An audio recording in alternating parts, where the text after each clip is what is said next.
નમસ્કાર દર્શક મિત્રો, વોઇસ ઓફ ગીર ન્યૂઝ સાથે હું છું આપની સાથે પાયલ બામભણિયા। તો જોઈએ આજના મહત્વના સમાચાર। ગીર સોમનાથથી તાલાડા ગીરના રિસોર્ટમાં ચાલતી મહેફિલો પર એલસીબીનો સપાટો। બે જુદા જુદા રિસોર્ટ પર મોડી રાત્રિના દરોડા।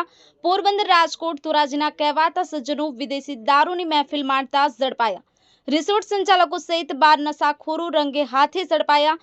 ચિત્રોડ નજીકના સ્વાગત રિસોર્ટ અને સાંગોદ્રા નજીક ધ ગીર પ્લસ રિસોર્ટમાં દરોડા। રિસોર્ટ સંચાલકો સહિત તમામ નશાખોરોને કરાયા જેલ હવાલે। 31 પૂર્વે જિલ્લા પોલીસ વડા મનોહરસિંહ જાડેજા એક્શન મોડમાં। ગીર સહિત સમગ્ર જિલ્લામાં ચાલતી મહેફિલો પર તૂટી પડવા આદેશ। વોઇસ ઓફ ગીર ન્યૂઝ સાથે રાકેશ દવે, ઉના। ઉના, દેવગીર, ગઢડા અને કોડીનાર તાલુકાના આસપાસોમાં ગમતી ઘટનાના સમાચાર જાણવા અમારી વોઇસ ઓફ ગીર ન્યૂઝ ચેનલને લાઇક કરો, શેર કરો અને સબસ્ક્રાઇબ કરો।